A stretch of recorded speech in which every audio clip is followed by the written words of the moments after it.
Mom's been in an accident and taken to the hospital. Please, can you drive me there? I pleaded with my husband, tears streaming down my face. I had just received word that my mother was in a critical condition, unconscious after a traffic accident. However, upon hearing the situation, my husband responded, "I can't, I'm off to a company trip now," bluntly refusing my desperate request. Even as I persisted, he mocked me, saying, "The trip is more important to me. Visiting someone else's mother in the hospital is a waste of time. I'm definitely not going. My name is Jane. I'm 29 years old. My husband, Ben, who is a year older than me, and I got married 2 years ago, both of us working full-time. We met in the same university club. Although the club had many members and it was hard to talk to everyone, we ended up sitting next to each other at a drinking party one day, which led to us becoming close. We also discovered that we both were only children who grew up in single-mother households after losing our fathers early, which quickly brought us closer together. We started going out more and naturally progressed to dating. When we both became comfortable in our jobs as working adults, Ben proposed. Neither of us is currently thinking about children since we're both focused on our careers. However, we do want them eventually and have talked about buying a detached house when the time comes, shortly after getting married. Currently, we're renting an apartment and live close to both of our parents' homes. Since both our fathers have passed away, our mothers, Sarah and my mother-in-law Mary, live alone but have become very good friends. Their similar experiences of not remarrying and raising a child on their own seem to click. And since our family meeting, they've developed a friendship like no other, often meeting for tea or traveling together. I never expected them to get along so well, but seeing my mother happy with Mary makes me glad they met. Mary is also very fond of me, and we have a good relationship. However, Ben isn't too thrilled that Mary seems to prioritize my mother over him. He has quite the mama's boy trait. I knew from his behavior even before we got married how much he cherished his mother, which I understood, coming from a single-mother household myself. But shortly after we started living together post-marriage, I discovered his true nature. One holiday, I received a message from my mom with a photo attached, saying she was having lunch with Mary. Having lunch with Mary now? I read the message, accompanied by a photo of the two of them smiling, which naturally brought a smile to my face too. "Hey, Ben. Looks like Mary and my mom are having lunch. Look, she sent a photo," I said, showing the image to Ben, who was at home at the time. However, his mood soured immediately upon seeing it, and he clicked his tongue in annoyance. "What's this? Some kind of spite against me? Huh? What are you talking about?" At that time, I hadn't realized Ben disliked my mother. True, Ben often didn't talk much in front of my mother, but I thought it was because we were newly married and he was just nervous. I never imagined he would resent my mother simply because she got along well with his own. "Lately, every time I invite Mom out for a meal, she turns me down saying she has plans with Sarah. Doesn't your mother know the meaning of restraint?" I was shocked to hear Ben think this way and speak ill of my mother. Mary, too, seemed to have realized early on that Ben disliked my mother.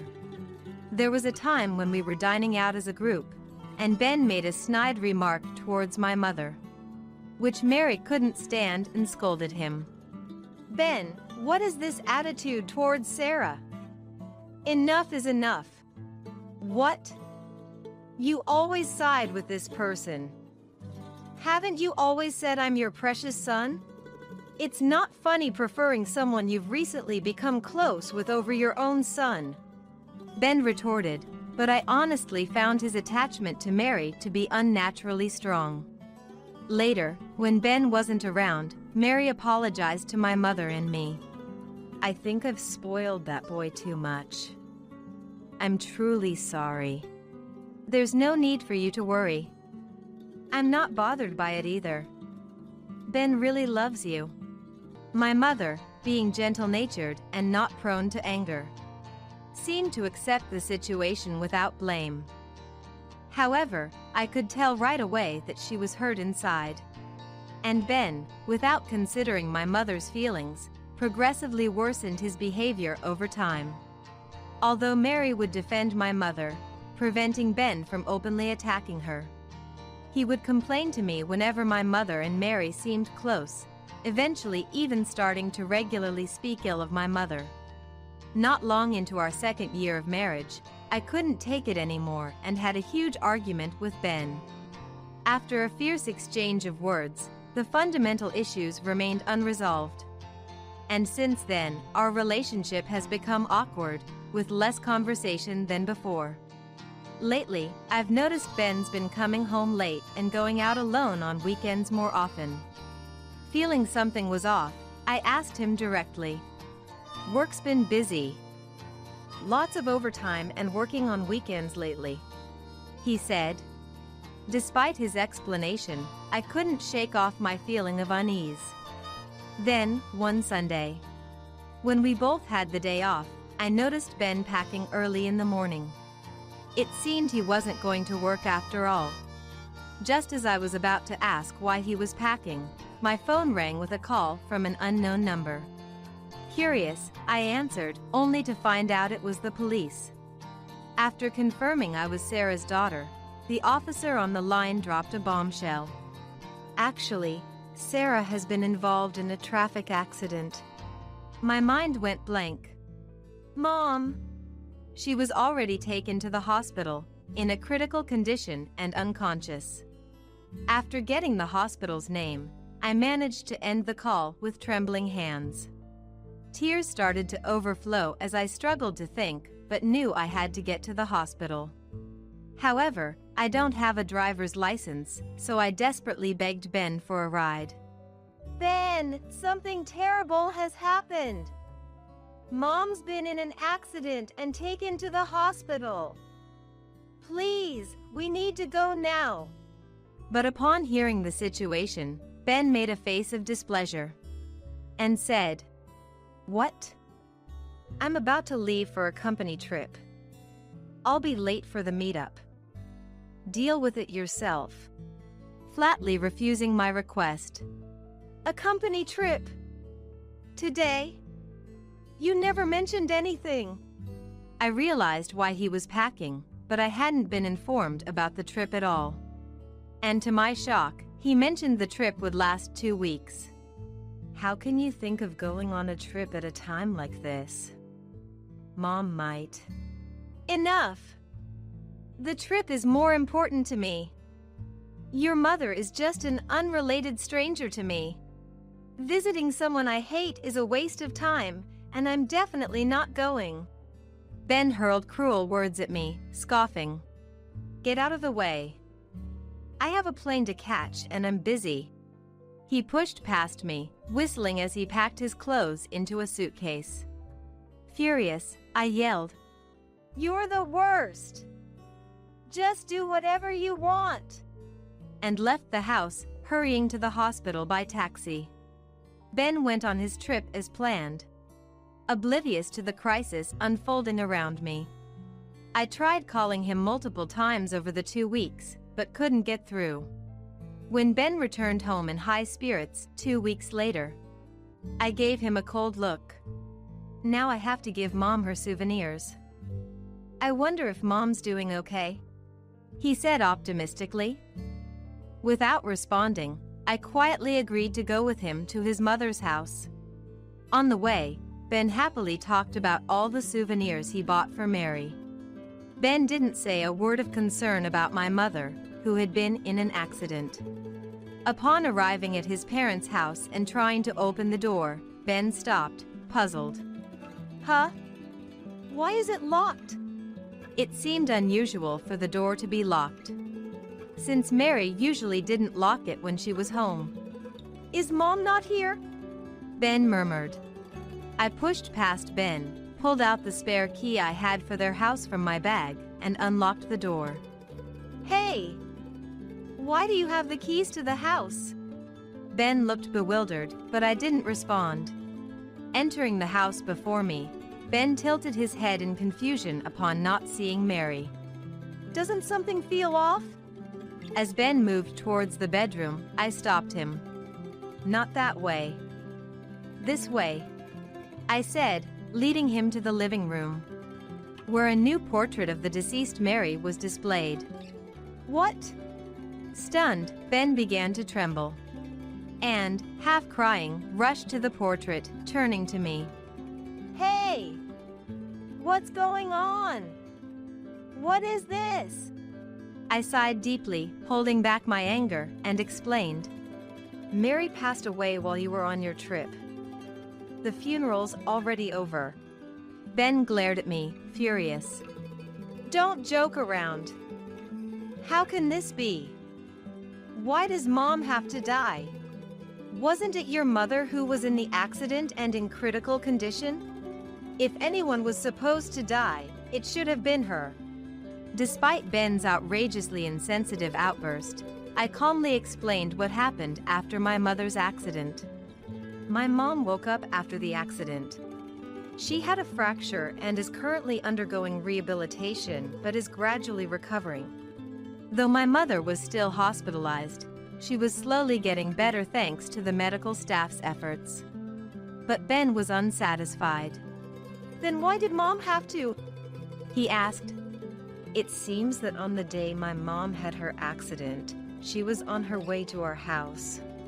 She fell from a pedestrian bridge. And I hesitated before answering. I guess you had told Mary about going on a business trip, hadn't you? Yeah, I did mention it, but... Mary had been suspicious of you lately. You've been unreachable more often.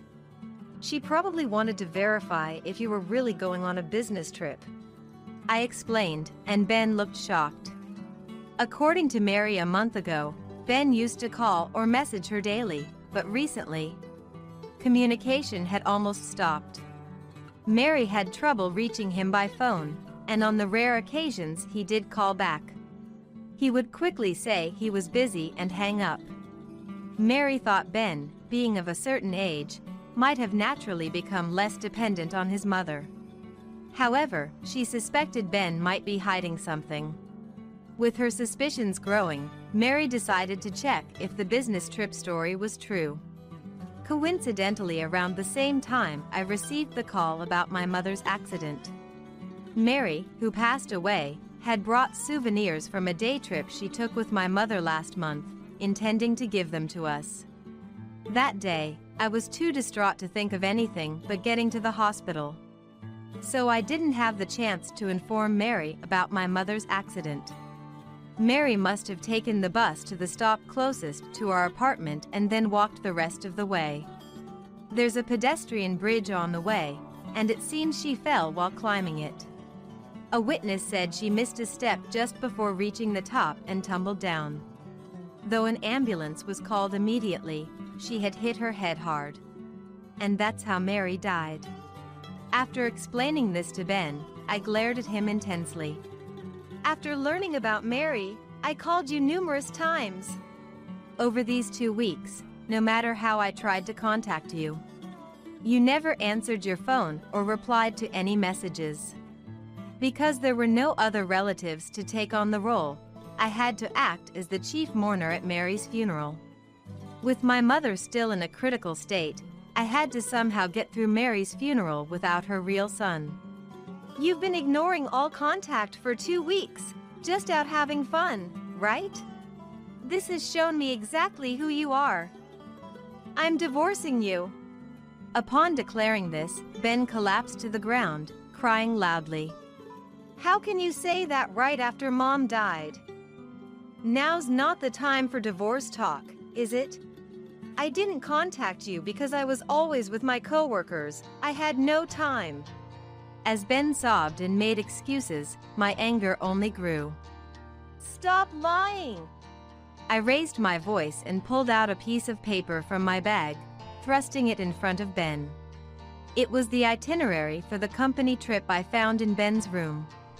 It says here the company trip was from the 12th to the 19th for 1 week. But you were gone from the 5th to the 19th.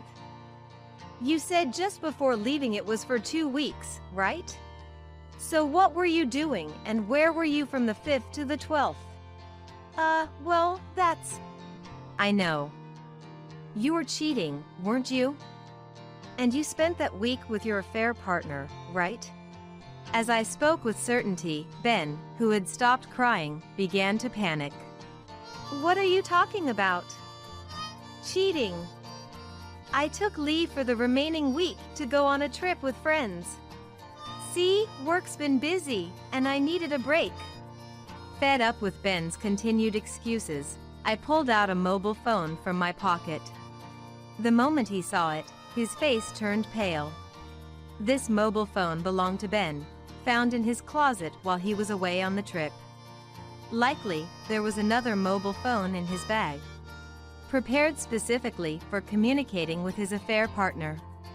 Ben had previously claimed he couldn't contact me while on his trip due to lack of time. But he had left his regular mobile phone at home, making it impossible for him to notice any calls. You've been lying through your teeth. You left this phone at home to spend time with your affair partner, didn't you?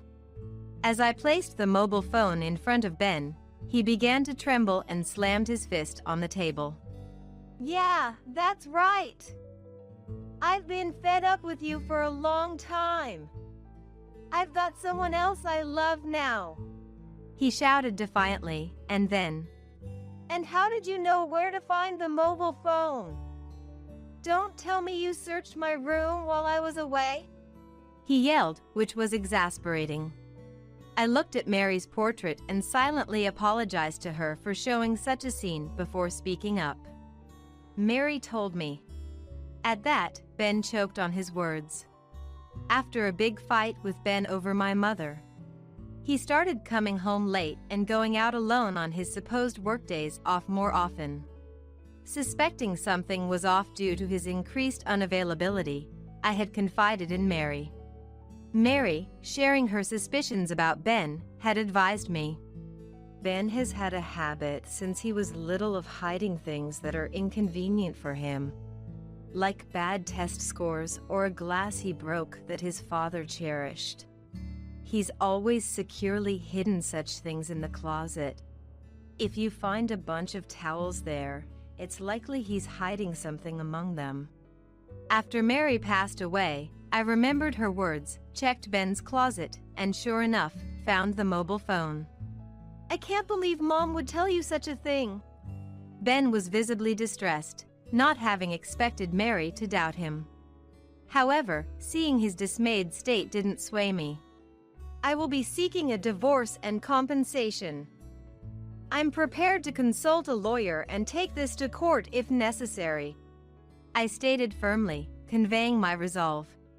Ben groaned but, realizing he had no way out, reluctantly agreed. Afterwards, we properly divided our assets, and the divorce was finalized. However, the following month, just as I was settling into my new life, I received a call from Ben. Reluctantly answering, I heard Ben plead. Jane! Please, I need your help. What's the matter, exactly? He explained he was in trouble at work after they found out about Mary's funeral. Since Mary had been listed as Ben's dependent, her death and the necessity of returning her insurance card to the company meant that her death was only then reported to the company, revealing that the funeral had taken place during the company trip. Ben was seen as a disrespectful son who didn't attend his own mother's funeral or even show up, garnering cold looks from his colleagues at work. Yet, Ben lied there too, shifting the blame by claiming I hadn't informed him about Mary's funeral. However, hastily sharing different stories with different people only made things worse. His inconsistencies and contradictions eventually unraveled, revealing his lies. Already viewed as inconsiderate, His repeated dishonesty led to doubts about his character, resulting in his isolation and eventual resignation to escape the situation. Now, without income, Ben is living off Mary's inheritance back at his parents' house. But the fact I didn't attend the funeral is known throughout neighborhood, making me feel ostracized. So, I thought about selling the house, but that's proving difficult. Ben is now recognized by the neighbors as the worst son, feeling awkward even just walking outside. He had planned to sell the family home quickly, but due to its age, there is a lack of interest from buyers. I'm really struggling right now. So Jane, let's start over. Remarry me and let's live together. Hearing this, I was disgusted. He was only reaching out because his situation had worsened. Don't be ridiculous. I've had enough of you. I will never remarry you. Please. I can't go on like this. I don't care about you anymore. You should just live with your affair partner. Rejecting him outright, Ben started to falter. No, we've already broken up.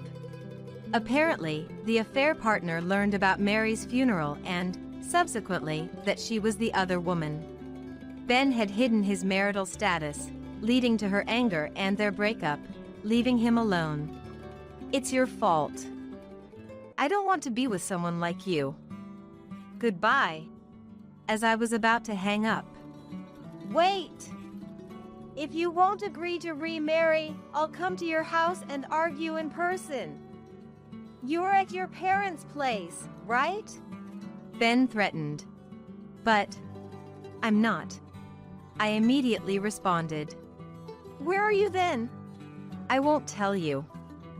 Also, I've recently changed jobs, so lying in wait at my old company is useless. I've already asked everyone to call the police if you show up after my resignation. I decided to sell my parents' house to distance myself from Ben, despite the low likelihood of finding a buyer due to its age. So with my mother's consent, we sold the land after demolishing the house. My mother, having recently been discharged from the hospital, is deeply saddened by the loss of her close friend, Mary. Thus, we moved to a quiet place to live together. And I switched jobs accordingly. Then at least tell me where you are. After all, I've received care from your mother, and I want to visit her. Ben was desperate to find out where I was, but his words only infuriated me. And I was surprised by how cold my response was.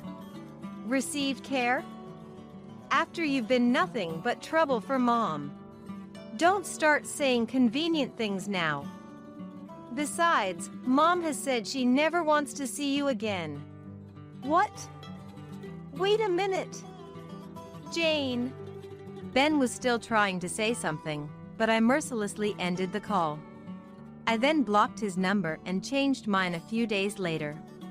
Later, I found out that Ben was being sued for compensation by the affair partner he deceived.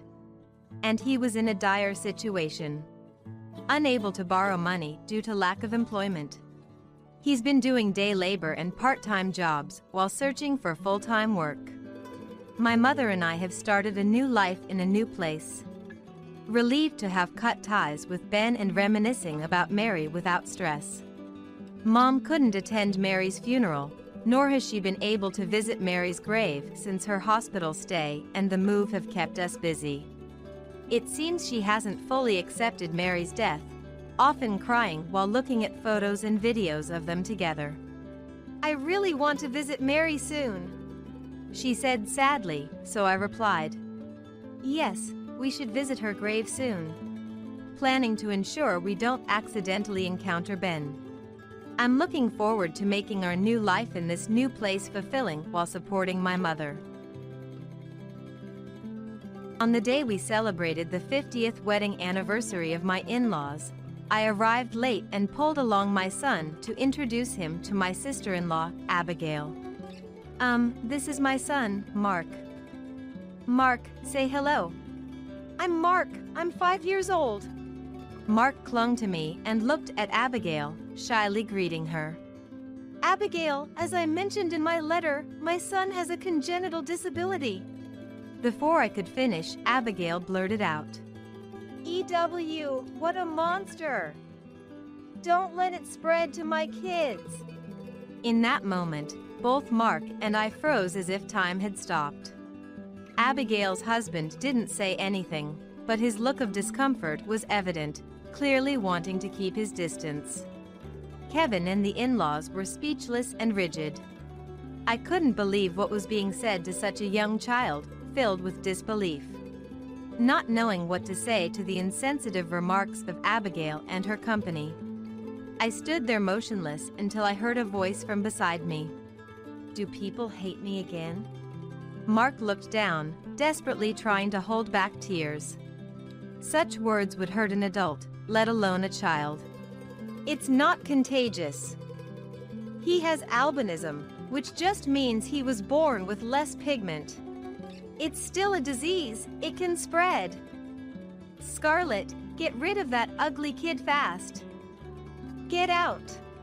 My husband was trembling with anger. During the heated argument, tears fell from Mark's eyes. Interrupting Kevin, who seemed ready to confront Abigail, my father-in-law Robert spoke up. Yes, don't ever come back. The relief was visible on Abigail and her husband's faces. They smiled triumphantly as if they had found someone who understood them. But their smiles quickly turned to surprise. What? Dad, what are you doing? My name is Harper, a 40-year-old housewife living with my husband, Kevin, and our son, Mark. Only 5 years ago, the thought of living happily as a family of 3 was unimaginable. Kevin and I had always wanted children but were unable to conceive. I desperately wanted a child, and so did Kevin, which led us to seek fertility treatments at a hospital. There were days when it was hard to see pregnant women in the waiting room, reminding me that children are a gift. Despite careful diet and health management, I often wondered why I couldn't have a child, leading to days filled with self-loathing. The fertility treatments were not only emotionally taxing but also a financial burden, leading to many tearful nights. During those times, the person who was always there to support me was none other than Kevin. His encouragement, holding my hand, and accompanying me to the hospital were incredibly reassuring. It's okay, I'm sure our baby is just waiting for the right time to come to us. Miraculously, his words gave me hope, and I became more positive. The following year, our efforts paid off, and I became pregnant. We sharing the news with my in-laws Robert and Chloe, who were overjoyed. The baby grew healthy inside me, and we looked forward to the delivery day. On the day of birth, hearing the lively cries, I was deeply relieved and eagerly wished to see the baby's face. Yet, the child born had skin and hair so white and delicate, it seemed touching could break them, like an angel. Needless to say, Kevin and I were astonished. We were confused, as no one in our families had such an appearance. Why? The doctor explained our child had oculocutaneous albinism, a congenital condition known as albinism. Albinism? The one that happens to 1 in 20,000 people. It's a disease associated not just with physical appearance but also vision problems and sensitivity to sunlight. I regretted not being able to give birth to a normal child after fertility treatments.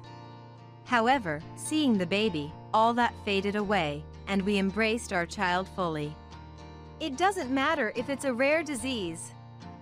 Our child is as beautiful and precious as an angel. Exactly. This child chose us. Thank you, thank you. Thus, Kevin and I accepted our long-awaited baby positively and with hope.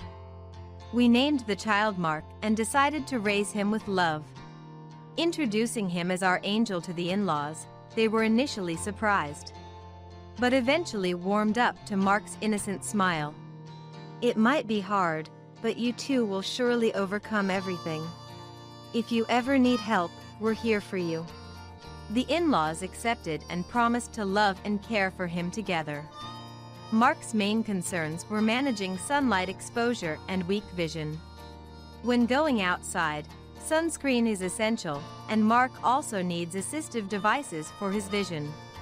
However, now, thanks to the internet, connecting with friends who share the same concerns has lessened the feeling of struggling alone. There are several considerations in Mark's life, but otherwise, he's a healthy and mischievous boy. Kevin and I are delighted to see Mark increasingly doing things on his own. And before we knew it, 4-5 years had flown by. During this time, we visited the in-laws' house for Christmas, long weekends, and whenever the timing was right. The in-laws live about a 10-minute bus ride away, and from the station. Robert always picks us up in his car, mindful of Mark's condition. "Thank you for always picking us up." "No problem. I always can't wait to see my grandson." Once in the car, Mark always brightened up. Certainly, he liked cars, but there was a more pressing issue for him: the stares from others.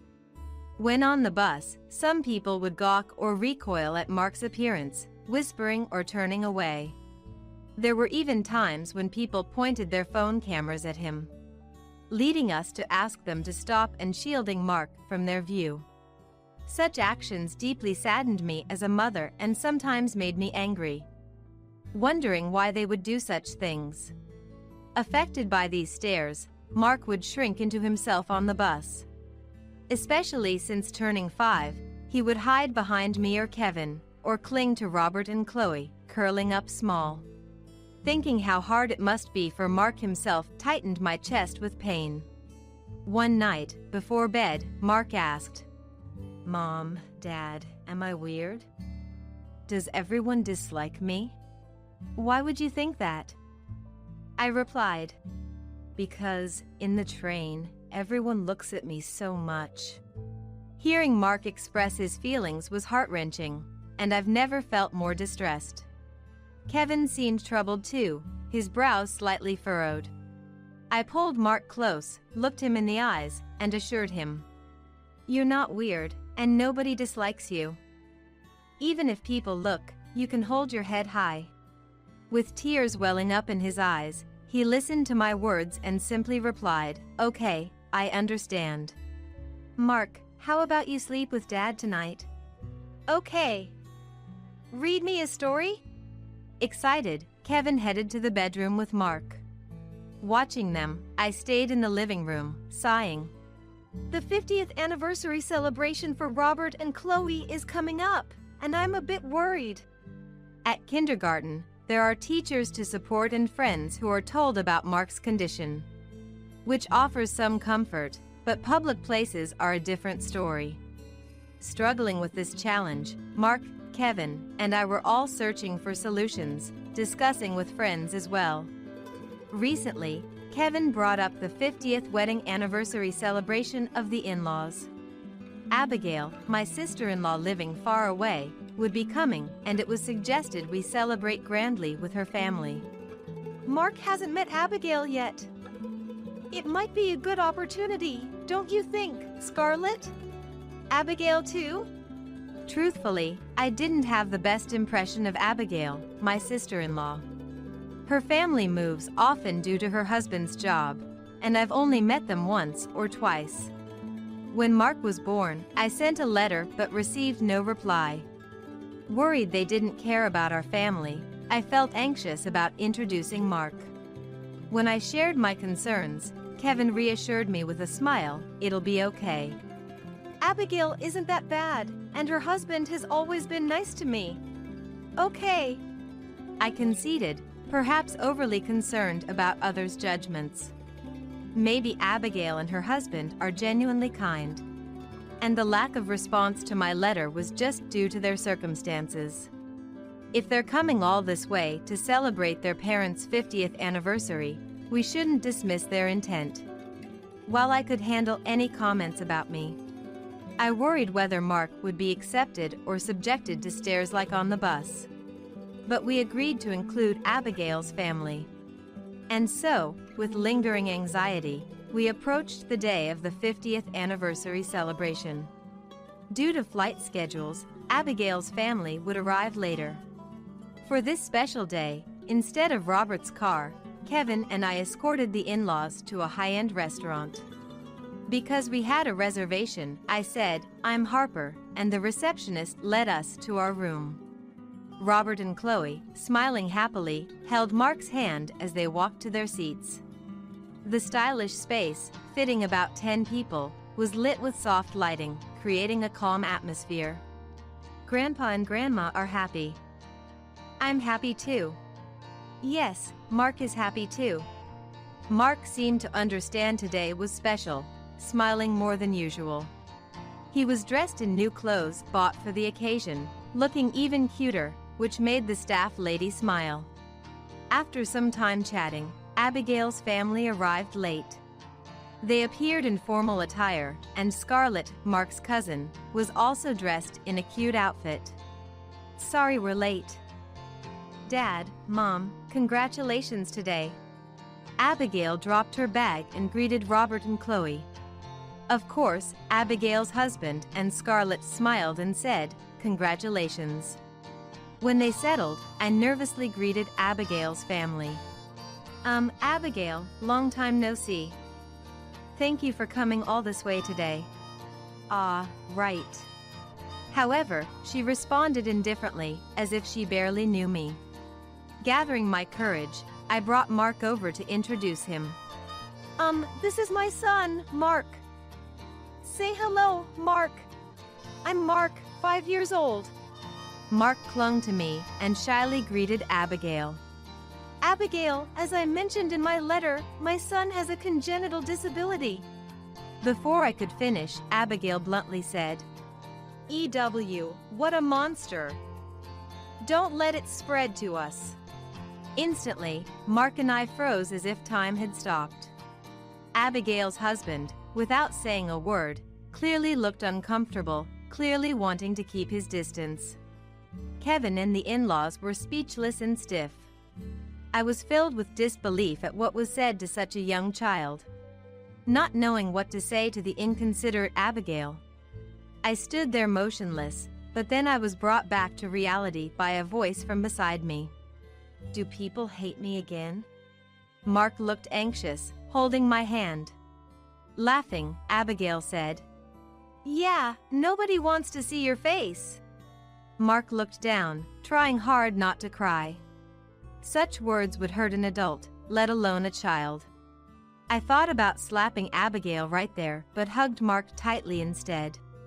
What are you saying, Abigail? That's not true. That's right. Abigail, how could you say that? Chloe hugged me and Mark in defense. EW, what? Mom, you're defending that monster? It's gross, like, it's all white and has white hair. Is it contagious? Get it away if it's going to spread. It's not contagious. It doesn't spread. He has albinism, a condition of being born with less pigment. So, it is a disease. It could spread. Why did you bring him? Stay away. Scarlett, stay back. Abigail, don't say that. Mark is not a monster, nor is it contagious. Don't treat him like that. Kevin, is that really your child? Unbelievable. Why can't you be more considerate, Abigail? Just get rid of that ugly kid, fast. Get out. Kevin's hands trembled with anger. During the heated argument, tears streamed down Mark's face. Intervening before Kevin could confront Abigail, Robert spoke up. Yes, don't ever come back. Only Abigail and her husband were relieved by those words. Their faces wore a triumphant look, as if to say they have found an ally. But that smile quickly vanished, turning into a look of surprise. What? Dad, what are you doing? Robert had grabbed Abigail and her husband's bags and threw them out of the room. Then, after clapping his hands together, he turned back to the astonished couple. To treat a polite child who greeted you upon meeting for the first time like this. That's not my daughter. You are the monsters. I don't want to see such ugly faces. But Dad, what if you and Mom catch it? I'm worried. No need to worry. If you had the heart to worry about me, you could have considered Mark's feelings too. Why didn't you? No, come on, that's just not normal, no matter how you look at it. Stop saying such heartless things. Get out now. Abigail's couple was taken aback by Robert's demeanor, unseen by Kevin and me before. They seemed to want to say something more, but then a voice exclaimed, "Stop it." All eyes, including Kevin's, turned to the source. Surprisingly, it was Scarlett, dressed in her cute outfit. Her cheeks flushed. Albinism isn't contagious, and he's not a monster. Why would you say that? Dad and Mom, that's awful. She declared this with all her might, tears streaming down her face. That alone showed she was angry and hurt for Mark, which made me incredibly happy. Yet, Abigail harshly responded to her daughter. Scarlett, be quiet. You don't know anything. You're the one who doesn't know anything, Mom. I'm so embarrassed right now. Hating Mark without even trying to understand him. I hate you too. Scarlett's almost shouting voice turned Abigail and her husband pale. Undeterred, Scarlett ran to Mark, towering slightly like an older sister, and gently stroked his head. Don't cry. You should smile. You're not a monster, and you're not disliked. The people who say that are wrong. Okay. Both Scarlett and Mark's faces were smeared with tears and runny noses. It was difficult to get Abigail and her husband to understand Mark, but Scarlett was different, which was reassuring. Seeing Scarlett approach Mark and pat his head, Abigail seemed to snap out of it, hastily leaving with her husband without a word. The commotion drew the attention of other patrons outside, likely making Abigail's family feel unwelcome. While some staff members asked patrons to return to their seats, we resumed our conversation as if nothing had happened. The rest of the meal went smoothly, without tears or derogatory words, marking a peaceful time. After the 50th wedding anniversary celebration ended, and we returned to our usual lives, I was struck by a question. How did Scarlett know about albinism? Kevin, did you talk to her on the phone? No, I haven't. I thought you had told her, Harper. Wondering how she knew about Mark without us telling her, we received a letter. The sender was Scarlett, who had apparently gotten our address from Robert and Chloe. The letter, written on cute heart pattern stationery like that of a young girl, contained her earnest words. After dinner that day, we decided to read the letter together. The letter began with "To Mark's mom and dad," sharing Scarlett's personal thoughts on people with albinism. Scarlett, due to her parents' moves, had changed schools several times, about 3 in total. At one of her previous schools, there was a child with albinism similar to Mark. This child had white hair and wore special glasses for poor vision. But after the teacher's explanation, all classmates respected and treated the child well. And Scarlett liked that child. Without discrimination against anyone, not minding their own disability. And being kind to everyone, she found them genuinely cool and fell for them. Even with poor eyesight, they had great hearing, were good at singing, and could play the piano. I wanted to be as kind as them, but Mom was different. On a day when parents gathered, seeing the albino child with Scarlett, Abigail frowned immediately. Scarlett, who's that child? Dyeing hair in elementary school? And those ugly glasses don't suit at all. You shouldn't play with that child, okay? Understand? Saying so, she complained. Scarlett was filled with disbelief and felt very upset. Shocked and frustrated at her inability to retort her mother's heartless words. So, I felt relieved when I could finally speak up about Mark. Reading the letter made me feel warm, realizing Scarlett had been harboring those feelings during the 50th wedding anniversary celebration. Later, Scarlett settled in her current school and, driven by a desire to be understood, read an essay on albino awareness during an open class. My parents labeled my cousin a monster without trying to understand albinism. I think those who say such things have monstrous hearts. I hope more people understand albinism and refrain from saying terrible things like my parents did. I wish for a class where everyone respects each other as they did at my previous school. The composition she read on open day, advocating for mutual respect, was highly praised. At the same time, Abigail and her husband faced condemning stares and were embarrassed. Following that open day, they were viewed coldly by other parents in the neighborhood, and Scarlett was scolded by Abigail. But she seemed unfazed, hoping to grow up to be someone who can eloquently explain and support people with albinism. Please be kind and stand tall, Mark. I'll do my best too. See you. The letter ended with this message, accompanied by a cartoon character sticker that seemed like it could come from a girl's magazine, saying your ally. Of course, Mark still can't read well, nor does he fully understand the meaning of the words.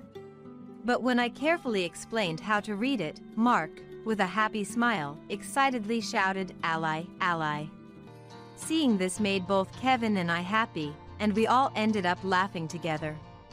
In fact, since the day of the 50th wedding anniversary celebration, Mark, perhaps remembering Scarlett's words, has always stood tall, never shrinking, whether on the bus or at kindergarten. What kind of mental change occurred, I'm not sure, but it seems Mark has understood Scarlett's words in his own way. When going to meet the in-laws, as usual, we got on the bus and sat down. Some high school girls who seemed to have finished school early were talking about Mark, covering their mouths but their eyes laughing. What's that? White hair. I was considering changing seats, but then I noticed Mark had also seen the girls and was staring back at them. Mark? When I called out to him, Mark, still looking at the high school girls, smiled back at them. Surprised, perhaps, the girls moved away, flustered. There were other times when we were talked about or stared at, but Mark began to smile back each time. The speakers would feel guilty, stopping their gossip and diverting their attention to their phones. It seems to be Mark's own way of handling situations, though I wondered where he learned such diplomacy. But upon reflection, Scarlett had encouraged him that day, "Don't cry, just smile." Those words must have resonated with Mark. It's not that there are no more people who mock or stare or demean based on appearance. In fact, we'll likely encounter more such people. Seeing Mark not just protected by me, his mom, but protecting himself, made me feel incredibly proud of his growth. Our child is striving to live with strength. Maybe it's thanks to Scarlett. I often think, if only there were more kind-hearted children like Scarlett. Discussing this with friends, I found support among other moms, leading to small educational gatherings in public spaces. If both those directly involved and those around them can understand each other, surely we can connect kind-hearted people and create a slightly kinder world than today. I hope for a world where more people, like Scarlett, understand and treat those with disabilities without discrimination, making it a better place for Mark to live positively. You've got a nice place here for you. Can't help it. I guess living here with you wouldn't be too bad. This was declared at the doorstep by Mom, my ex-husband's mother, who we were supposed to have parted ways with long ago. Mary, my mother-in-law, always smiles and acts friendly, but she's self-centered to the core ignoring my ill health and exploiting me for cooking and cleaning. Raised by Mary, my ex-husband also believed the world revolved around him, which was unbearable for me, leading to our divorce. Despite moving to a place they shouldn't know about, why are they standing right in front of me? Then I was faced with a shocking truth. My name is Grace. I've been working hard in the sales department for 6 years since joining the company, and recently I've been trusted enough to be appointed as a project leader. Focused too much on work, my salary and bonuses steadily accumulated. I found joy in achieving results and being appreciated, and I had no interest in wasteful spending, like shopping sprees, so my savings just kept growing. I had a comfortable life with a sense of security for the future, but one encounter changed everything. There was a high school reunion, and there I reconnected with a man named Robert. We didn't talk much in school, but that day, perhaps due to our companies doing business together, we struck up a conversation. Robert worked in legal affairs for a well-known company. Our conversation expanded from work to mentoring juniors, and then to each other's lives. And after the reunion, we quickly became close enough to make plans to meet again. Eventually, we started dating, and within a year we decided to get married. The wedding was small, but held in a chapel, and we were blessed by family and friends. But that happiness was short-lived. I came to learn a shocking truth. One day, I fell ill. My husband was worried about me bedridden, but soon a call came from Mary.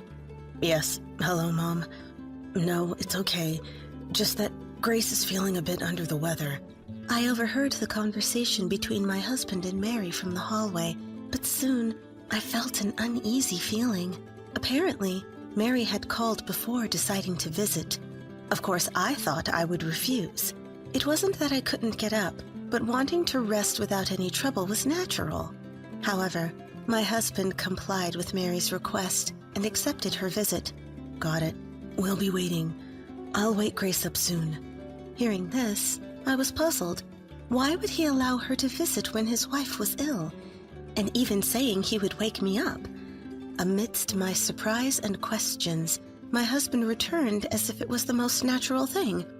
Mom says she's nearby and wants to stop by for a bit. She says it'll be just for a little while, so it'd be rude to turn her away.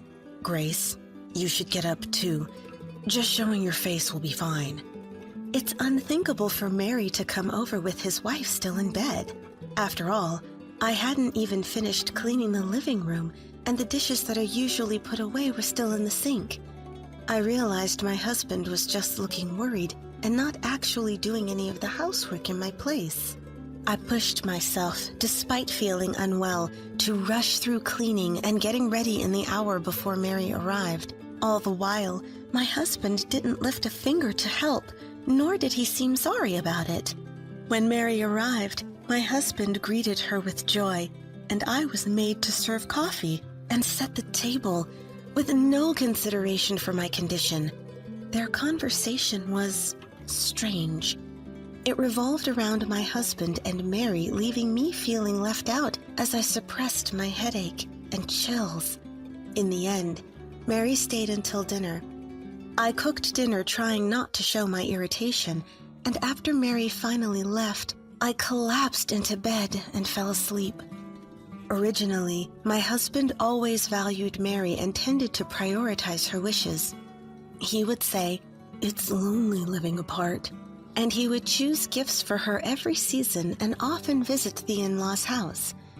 I thought it was filial piety, but gradually I realized that he was prioritizing Mary above all else. This attitude became excessive, and just 6 months into our marriage, he completely disregarded me, placing Mary first. Robert was a classic mama's boy. Comparing my cooking with Mary's, outings were naturally to the in-laws' house, and Mary, far from minding, seemed delighted by her son's attentions. I had intended for us to build a happy marriage, but before I knew it, Mary's presence always loomed between us. There was a reason Mary was so indulgent with her son, Robert. It was her spending habit. Not just shopping with friends or outings, but expensive hobbies like travel and limited edition brands. And Mary would repeatedly ask my husband for money because of it. This behavior spilled over to me without any sign of remorse. I was appalled by requests I'd never received even from my own parents. Raised by parents who were strict about not borrowing or lending money, I was shocked by Mary's attitude of seeing such borrowing as normal. Though I never gave in, my husband would easily hand over money whenever asked. That's why Mary doted on her son so much. Mom's in trouble, so it's only natural to help her out a bit, right? That was my husband's argument whenever I brought it up. Before I knew it, transactions I wasn't aware of started happening behind my back, straining our finances to the point where I pleaded. Just don't hide it from me anymore. I won't blame you. If I showed my face at the in-laws' house to Mary, I was just a free housekeeper, used as she pleased in her large house. I was made to do everything from cleaning and cooking to gardening and window washing, all for my husband's sake, without complaint. It seemed like Mary enjoyed making use of me somewhere deep down. My husband, oblivious to these circumstances, naturally didn't help me, instead truly believing Mary's treatment was making me a good wife, thinking, Mom is really incredible. When I pushed back against Mary, Robert said something unbelievable, thinking he was helping. Grace is just embarrassed because it seems like her own mom couldn't take much care of her, so she's acting like she has a real mom now. Indeed, my parents ran an old-fashioned restaurant and were busy working every day, but I never resented my mom. Despite it being normal to have their only daughter help with the customers, my parents let me play and pursue hobbies. Their motto was, "A child is not a tool to be worked without pay." A stark contrast to Mary. I finally stood up to my husband to protect both myself and my parents, who cried tears of joy at our wedding. What your mom is doing is wrong. Just because I'm your wife doesn't mean I should be exploited. And I hate cleaning your parents' house. I want you to leave me alone. However, what came back from my husband was filled with anger. How can you say such terrible things about my mom? Thanks to her, you're able to be a proper wife. Don't make Mom upset without even thanking her. Moreover, I'll divorce a terrible wife like you who says such things. He even went so far as to print out a divorce application form from the City Hall's website, fill it in, and show it to me. He signed it firmly and thrust it at me. How about this? I'm serious, unless you apologize to me, and Mom, that is. He was deeply rooted in old-fashioned values. A wife's position was below her husband and Mary, and she had to obey everything they said. My rebellion confused and enraged him. He thought threatening divorce would make a wife cry and apologize. But I was convinced this marriage was no longer happy and wouldn't improve. My husband said, "Think carefully while I'm on a business trip," and left the next day with the divorce application on the table. I saw this as an opportunity and immediately filled in my name. I rushed to the City Hall and quickly completed the procedures. I took leave from work and settled everything I could in his absence. The notification of the divorce acceptance and my husband's return home were almost simultaneous. When I handed him the envelope from the City Hall and told him I had filed the divorce papers, he opened his mouth in shock, then turned red with a look of disbelief. Do you really want to be that stubborn? Filing for divorce isn't something you do lightly. You're going too far just because you want to make us suffer. In his mind, I was just a capricious woman acting out of rebellion. I decided not to resist and played along with his reaction. After all, you've been ignoring me, having fun with Mom. I'm fed up with having to stay silent. Why am I always the odd one out? My exaggerated pouting struck a chord with my husband. He loved it when a woman seemed to be depending on him, even if it was a bit unreasonable. Perhaps my act seemed quite convincing, like that of an actress.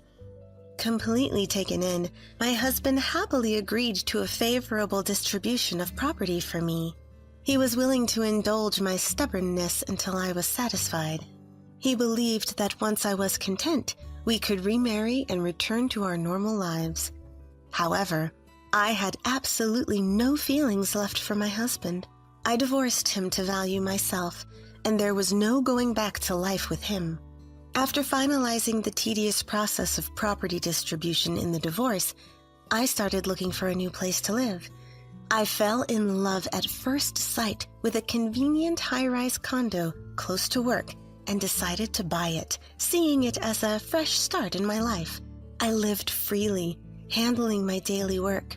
One day, unexpectedly, my ex-husband and Mary showed up at my condo. I hadn't given them my address. Bewildered and wary, Mary made a scene at the entrance, calling my name incessantly. Not wanting to bother the other residents, I reluctantly met them at the door. "How did you find this place?" "Oh, a detective. We were worried and Mom suggested we check on you." My ex-husband responded as if it were the most natural thing. Even though our legal ties were cut, the fact they hired a detective without my knowledge sent chills down my spine. Stunned, I could only think about how to get them out, while Mary, despite her age, behaved with youthful exuberance. She tried to peek inside my home, stretching her neck and crouching, doing as she pleased. Just as I was about to reprimand her, she blurted out something unexpected. "It's not as shabby as I thought. Nice place you've got here. I wouldn't mind living here with you." "Excuse me?" I was dumbfounded, never expecting her to propose living together, and her smile seemed creepy. Confused by her suggestion, I pondered how to respond. My ex-husband, with a smile, said, "Of course, that would be best." agreeing as if it was the most obvious thing. "That's a great idea, isn't it? It must be lonely for Grace to live here all by herself, right? That's why I brought Mom today. We'll forget your attitude ever happened. We forgive you." He proceeded as if it was all decided. They both looked at me with expectation, clearly disregarding my will.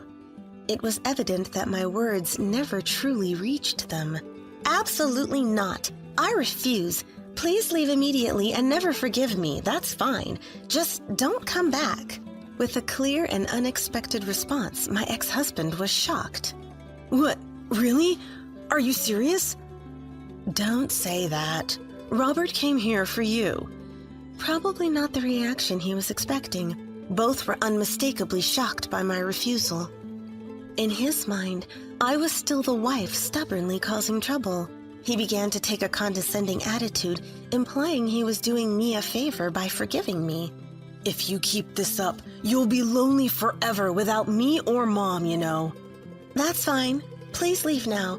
You are not welcome in my home. Do not come here again. Our relationship is over." He distorted the situation to suit himself, not attempting to understand my words. Despite my firm refusal, he still believed I was being too stubborn. While mocking my words, he tried to push past me into the house.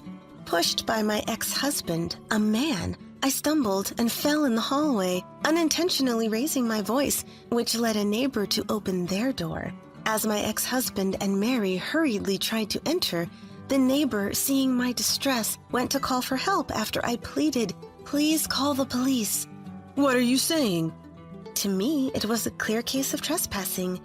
Perhaps because there were two calls from the same location, the police car arrived swiftly. My neighbor, in an effort to protect me from my ex-husband, kindly let me into their entrance and locked the door. Outside, my ex-husband and Mary were banging on the door and raising their voices in the corridor, venting their frustration at me. "It's different. I'm her husband. I came to visit my wife. Hey, don't touch Mom. Grace, say something. You forced us to find out your address because you didn't tell us." "You know, not only did you tarnish Robert's career, but treating me like this is the lowest. Come out and apologize." Their loud voices were tremendous. Because it was a holiday and many residents were home, a crowd of onlookers had gathered to see the commotion. Fortunately, despite being new to the condo complex, I had made a good impression by attending community gatherings and was known for being thoughtful despite my youth. Even with the commotion caused by my ex-husband's assault, no one was annoyed. Instead, they sympathized with me. Based on the testimonies of myself, the neighbor, and other residents, my ex-husband and Mary were taken away by the police for trespassing. Despite the inconvenience, the neighbor mentioned, "I work in legal affairs," and even referred me to a knowledgeable lawyer specializing in stalking cases. Ironically, my ex-husband worked in legal affairs, but seemed utterly oblivious to the laws he was breaking. Likely, this unawareness would continue. And my prediction came true in an unexpected way. It started with a message from a mutual female friend from high school.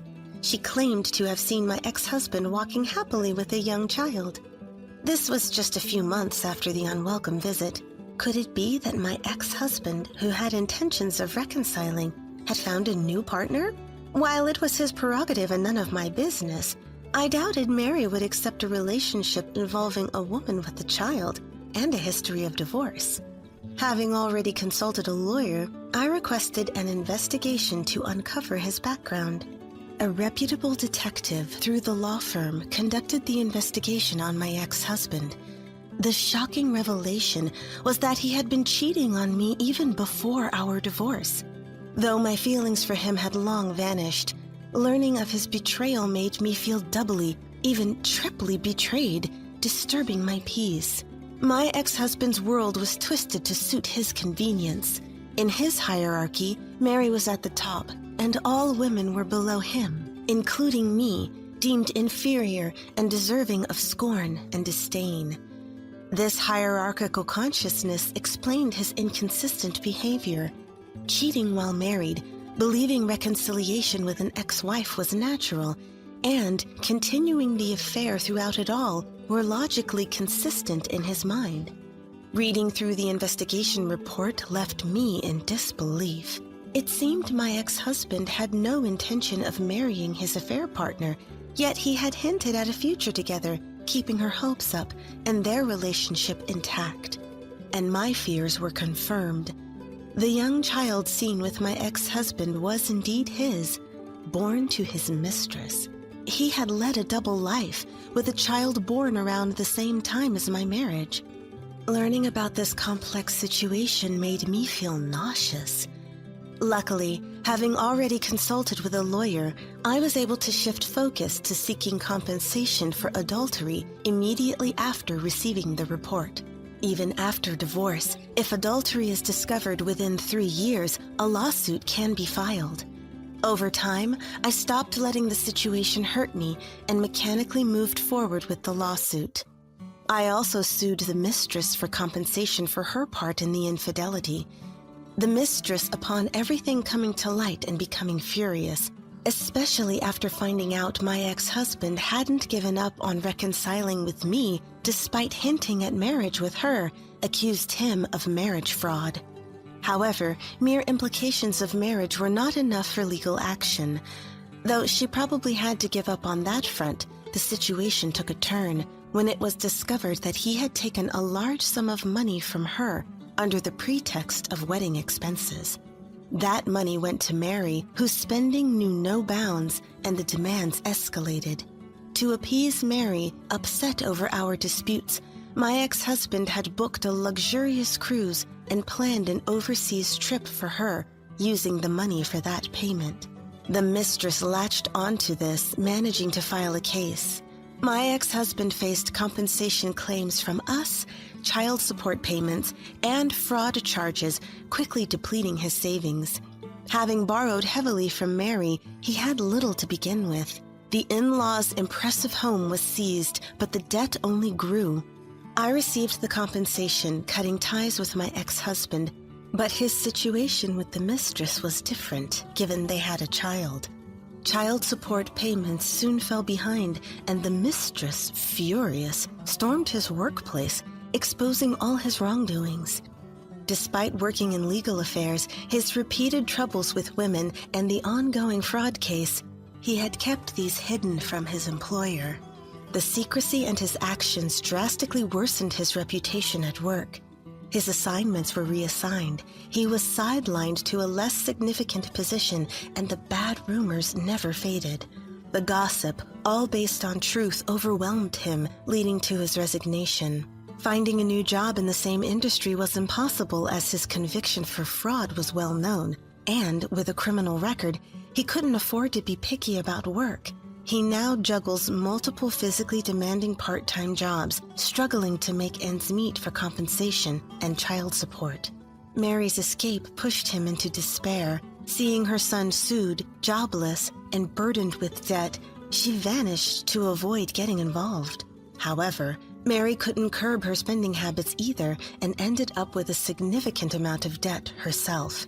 Without a son to turn to for money anymore, her continuation of buying luxury brands and indulging in lavish meals only made her debt swell. My ex-husband now lives a lonely life in a cramped apartment where he can directly hear the neighbors' voices. Adding to his miserable situation, a couple with a volatile relationship recently moved in next door, causing frequent outbursts of shouting from their fights to echo around him. I am still deeply involved in my work as a sales representative. I've tackled numerous new projects, achieving groundbreaking results each time. Having shifted to a life on my own, I've also found more time to study. Thanks to my expertise, I've gained the trust of clients, significantly boosting the company's sales. I'm not just seen as a potential female executive, but as a candidate for even higher positions filled with anticipation. Of course, I plan to work hard and contribute to my company. It's my life, after all. I should spend it on what I love, living a life I can be proud of, following the path I've chosen. Yarsi? Part-timers, especially older ladies, should stand while working. Being in my first year at the company, perhaps she doesn't know who I am. It's surprising that a young female newcomer would say something so rude to me. But maybe she's just young and doesn't understand the working world yet. I managed to keep my anger in check. The new employee was sitting in the manager's chair. I wondered if someone deserving of the manager's chair had arrived while I was away. However, being mistaken for a part-timer was amusing. Looking around the office, it seemed like the newcomer's voice had shaken everyone. What on earth has happened at this company? My name is Grace. I'm 37 and just returned from maternity leave. I took a full leave starting 6 weeks before my due date. That was at the end of March. Our first son was born right on the expected delivery date. By the way, my husband Daniel works at the same company. I believe it's a company with a high average salary and a very good working environment. And the newcomer who joined while I was away is Amanda. She, being new, seemed to have quite free spirit around the office. When I returned to work after finishing my maternity leave, it became clear to me. I realized this when I returned to work after finishing my maternity leave. It's great to be back at work. Our baby was only 2 months old and couldn't be left at daycare, so Mom and my mother-in-law are taking turns looking after him. I returned to work, thankful for their help. There are some new faces I didn't see in March. Probably new employees. One of them, inexplicably, is sitting in the manager's chair. Maybe because it's their first year? They don't know where to sit. I gave a casual greeting to the new employee. Nice to meet you, I'm Grace. However, the newcomer didn't respond at all. Perhaps she didn't hear me? I was puzzled but greeted her again. Good morning, I wonder where my seat is now. Then the new employee whispered to me, Your seat? Part-timers, especially older ladies, should stand while working. I was stunned by the new employee's rudeness, and apparently her whispering was futile as it seemed everyone else heard her too. The entire office started to tremble. The new employee, seemingly on a whim, said, I'm going to take a restroom break. And she left. I stood there bewildered but decided to ask the other employees what was happening. The office was eerily quiet. I asked my colleague Frank, whom I had been mentoring before my maternity leave, who she was. Frank, looking perplexed, informed me. Her name is Amanda, she's 22, and as you guessed, a new employee. She's a bit overconfident, I would say. She's not incompetent at work, but she seems very interested in the male staff. What do you mean, interested in the male staff? As I asked, Frank seemed uncomfortable explaining. It seems Amanda is targeting high-earning men in good companies. She has this attitude like, a cute girl like me deserves a high-spec husband. And she seems to have set her sights on Daniel too, despite knowing he's married, as evidenced by his ring. She says things like, I'm much better than his wife, and has even made lunch for him a few times. Hearing this for the first time, I'm shocked. Of course, Daniel has been declining her offers, saying, I have a wonderful wife and a lovely child. I blush a bit at the wonderful part, and I'm somewhat relieved to hear that Daniel did accept Amanda's advances. Of course, it's hard to imagine Daniel, who is so serious, cheating. It's hard to imagine him having an affair, though. She still kept pursuing him, but lately it seems she's shifted her focus and given up on Daniel. Amanda is young and objectively pretty, so she has had quite a few male employees under the spell. She seems to be assessing who among them is likely to advance in their career. Seeing Frank's troubled expression, I can tell he's had a hard time. That's tough. I'd be furious to think someone was trying to seduce my husband, but what a problem, dealing with a woman so intoxicated with herself. Frank nods vigorously to my words. Exactly. Lately she's been claiming the CEO is fond of her. The CEO is 45 and single, right? She's convinced herself she's going to be the future CEO's wife, acting freely and even sitting in the manager's chair. No one knows the truth and nobody dares to confront her. It's as if being the CEO's wife is a foregone conclusion among the new employees. That certainly makes it difficult for everyone to work. She's probably drunk on her own youth and beauty. I understand everyone's struggles, but we can't allow her to dominate like this. As I respond to Frank, he looks disheartened. Frank continues to list the new employees' outrageous actions. It's terrible. Amanda mocks older women as older ladies. How? Short-sighted, not realizing she'll age too? That's a nasty way of thinking. I'm scared I might be targeted next. I laugh. According to Frank, he heard her say to one of the female employees, "Older lady, you better hurry up or you won't get married." Apparently, she boldly said this right in front of the person. She seems to have no regard for seniority, speaking ill of them even in the restroom. So unattractive. It's pitiful. A poor choice of husband. Just too sad. As an older lady, no one would choose her. She appears to look down on female employees in general. I might have become her target too, says Frank. She probably mistook Grace for a part-timer. I'm sorry, we couldn't properly mentor Amanda in Grace's absence. Seeing Frank's apologetic look, I also feel sorry.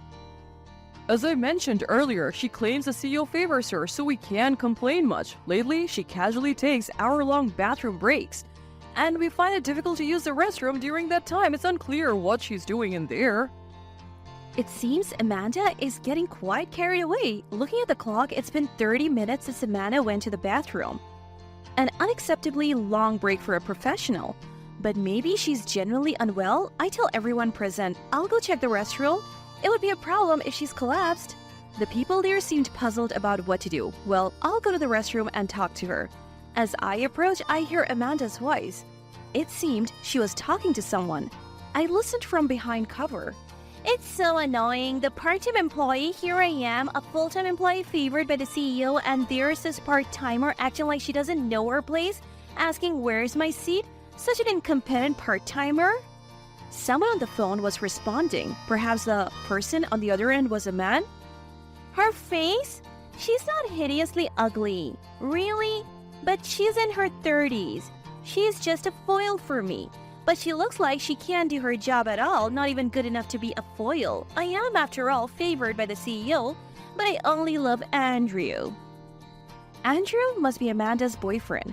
But wasn't Amanda looking for a husband? It was confusing. If I am to marry, it has to be a wealthy CEO. But my heart belongs only to Andrew. When I become the CEO's wife and get a lot of allowance, I'll make Andrew the #1 at his bar. Just have to endure until then.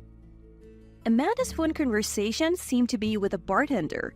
She wanted to marry someone with a higher income to support her bartender boyfriend?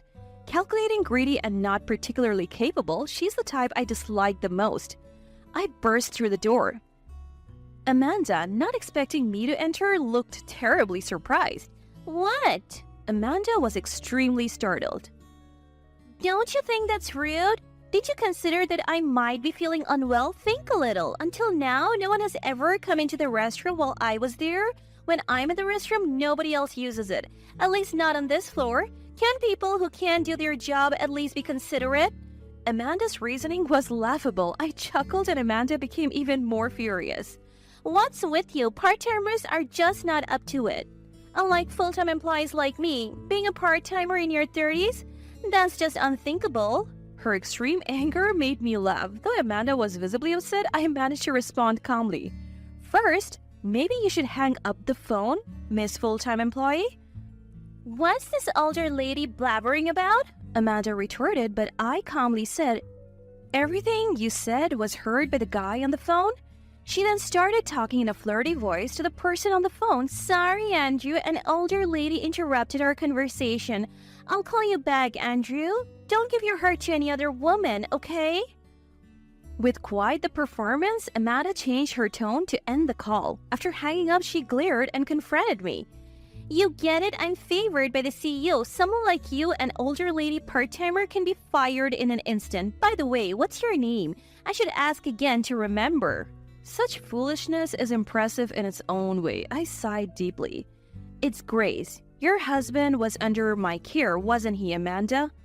Amanda seemed to think for a moment. Then she realized I was Daniel's wife, whom she had tried to approach before. She laughed loudly. You're Daniel's wife? You? Daniel has terrible taste then. He won't get far in his career with an older lady like you. Calling you a wonderful woman, that's laughable. How old are you anyway? I realized I was being looked down upon, but I decided to endure it. I'm 37 years old. 37? Older than Daniel? Why did you start as a part-timer? Is Daniel not earning enough? Maybe you're not supporting him well enough? I sighed. No need to worry. My husband was recently promoted to head of the department. Hearing about my husband's promotion, Amanda seemed displeased and was probably thinking of what to say next. I decided to speak first. And I'm also a full-time employee, just like you. Amanda looked shocked. She had thought I was a part-timer. Really? A full-time employee? So you're my senior, but just being a senior doesn't mean much, does it? You must be jealous of me because I'm young and cute. For you, I'm young, cute, and a full-time employee.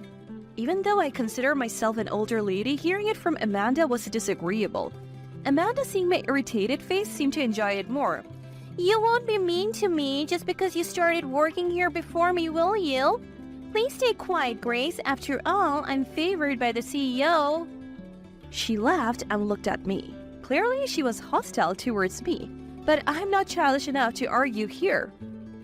Understood. Let's go back anyway. If both of us don't return from the restroom, everyone will start worrying, got it?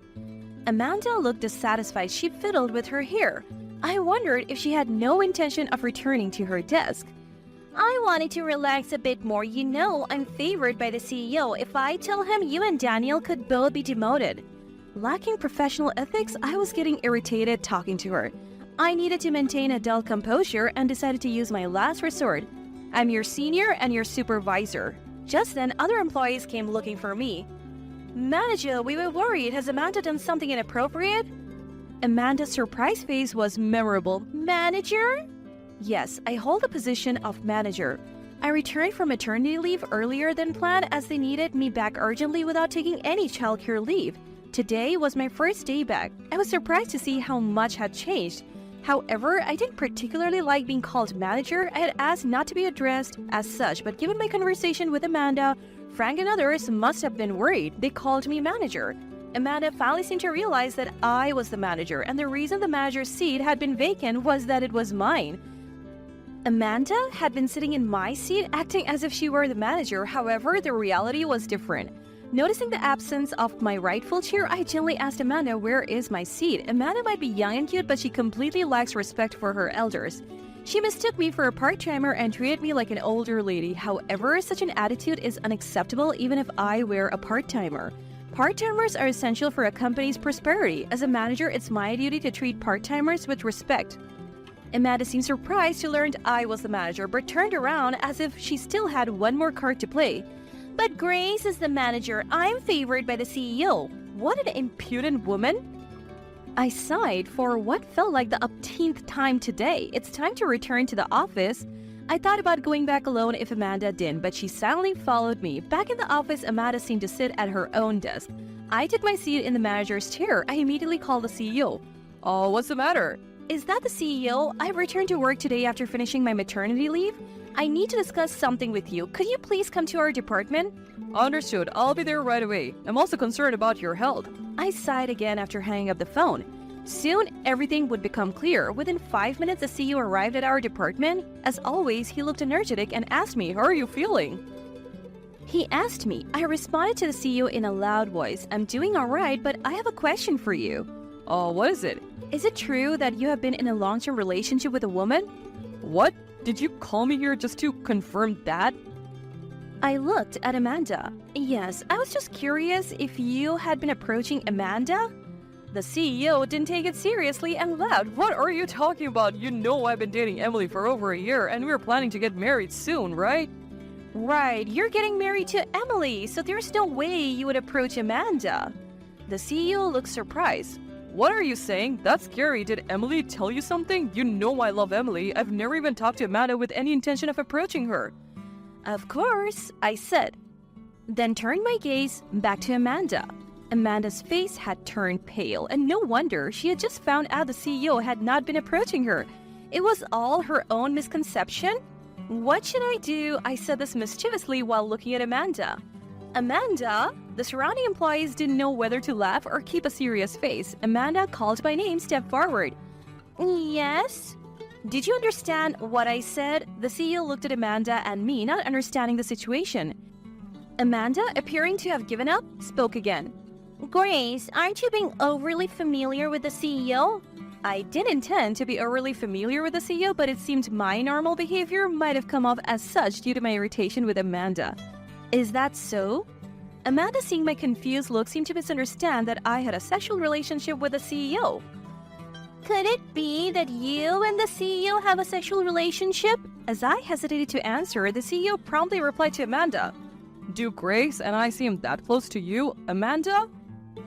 Why are you so familiar with each other? Amanda whispered in a small voice.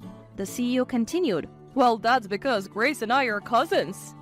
I thought to myself, I have let it slip. If everyone knew the CEO and I were cousins, they might start treating me differently. That's why I hadn't told anyone. Unconcerned about my dilemma, the CEO kept talking cheerfully.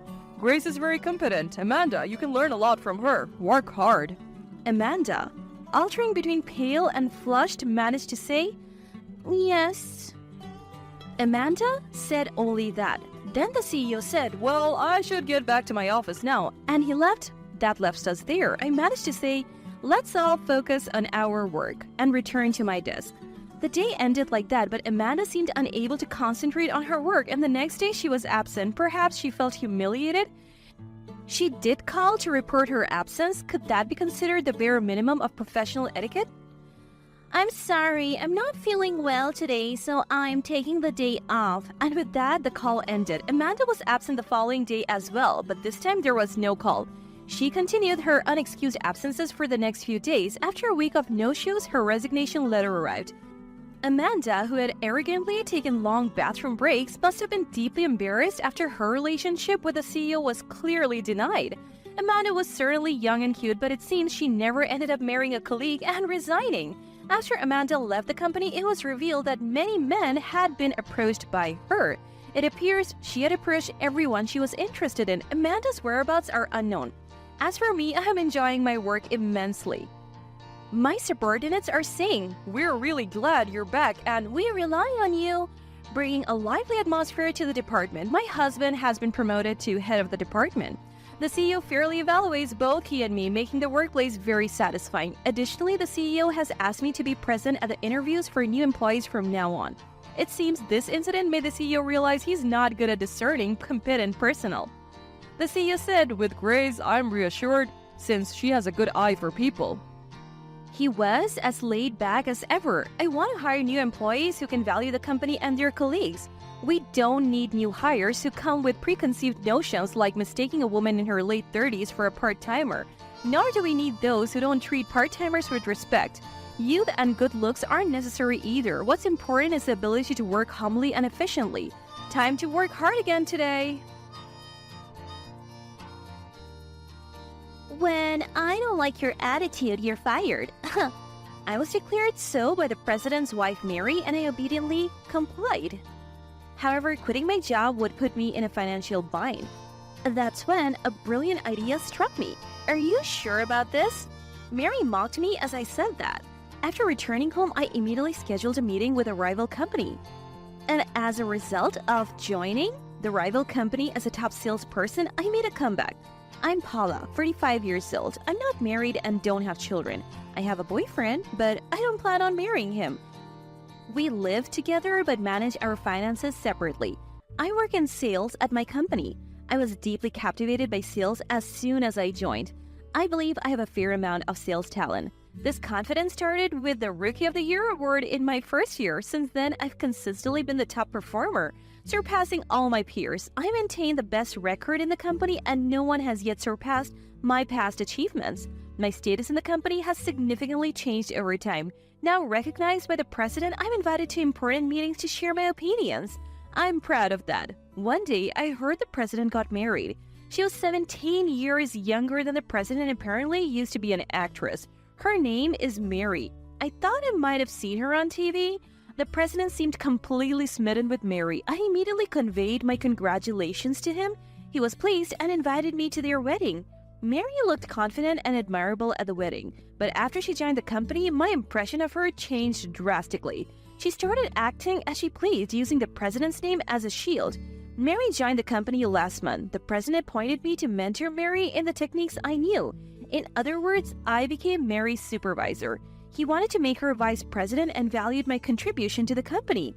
I was nervous about this sudden responsibility, but also felt recognized. On Mary's first day, I introduced her to my clients after a polite introduction. Her demeanor was perfect, fitting for an actress. I thought she might be a great asset, but that impression quickly faded. I don't want to go to sales anymore. What? She said this a week into the job. Claiming she didn't need to do sales as she was becoming a vice president, she refused to go out. Why is that? Did something unpleasant happen?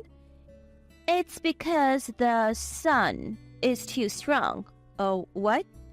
I couldn't believe my ears, but it wasn't a misunderstanding. Mary, with a disgruntled face, began to complain. I used to be an actress, you know. I never had to walk around town in the sun sweating. It's how I maintained my beauty. Besides, the president likes me this way. That's why I want to keep my beauty for him. Her reasons seemed plausible, but Mary was no longer an actress and needed to endure some discomforts for beauty. There are many ways to protect against sunburn now, but Mary stubbornly refused them all. I told her that with this attitude she couldn't work, but Mary just scowled at me. I persisted, explaining that as a salespeople, we have to go outside to work, but Mary wouldn't listen. Paula, you're lucky you don't have to worry about looks. And you're older anyway, but from my perspective, you should be the one concerned about your age. Aren't you unmarried because you don't pay attention to your appearance? You should focus more on self-improvement. Then she gave such absurd advice and, with a deep sigh, said she envied my carefree attitude. I was irritated, but arguing over such trivialities was a waste of time. I couldn't ignore Mary, so reluctantly I left her with some simple office tasks and went out for sales alone. At that time, I just thought she was in a bad mood, but Mary's tyrannical behavior escalated from that day. Unknowingly, something shocking was about to happen to me. The next day, when I arrived at the office, the other employees seemed confused. Turns out Mary had suddenly proposed a new system. It involved conducting all businesses through her. Shocked, I asked what it meant, and Mary, looking smug, stared at me. I'm going to be vice president, so I thought it'd be good to understand all operations. I suggested it to the president, and he approved. So everyone will work through me now. You've been told to cooperate with me by the president, right, Paula? I was astonished by Mary's words, but if the president approved, we couldn't resist. I reluctantly accepted Mary's request. Then Mary took an even more surprising action. This happened that very morning. Mary, as usual, didn't want to go to sales, and I was left to do it alone. But I saw her call our department head, Jamie, saying she needed to talk. Wondering what it was about, I left for a client meeting. When I returned that afternoon, I encountered a shocking scene. What? Mary, what are you doing? That's Jamie's seat. Mary was sitting in Jamie's chair acting like a boss. When I asked Jamie, Mary proudly said she had told him to resign. Demanding an explanation, Mary confidently declared, I am becoming vice president. I deserve a seat like this. Besides, we'll be working through me now, so Jamie is unnecessary. I'm practically the department head. What will the president say about this? He won't complain to me, and Jamie resigned. He said he's leaving the company himself, so it's none of my concern. Mary's malicious smile left me speechless. After taking over Jamie's seat, Mary began to berate anyone not aligning with her wishes. The department was frustrated with her tyranny, but no one dared speak up for fear of her threatening to tell the president. The situation lasted a month. Mary's whimsical approval of operations hindered our work. Her mood dictated whether things went smoothly or not, and she often dumped the hassle on me. I ended up with extra work, unable to spend time with clients as before. My performance dropped to half its usual. This was a serious problem. As I had the most clients in the company, my performance directly impacted the company's success. I delegated tasks to other departments when possible, but there were assignments directly from the president I couldn't pass on. If we fell behind our rivals, it would affect the company's reputation. Amid these thoughts, Mary summoned me. She wanted me to handle a guest she was supposed to meet.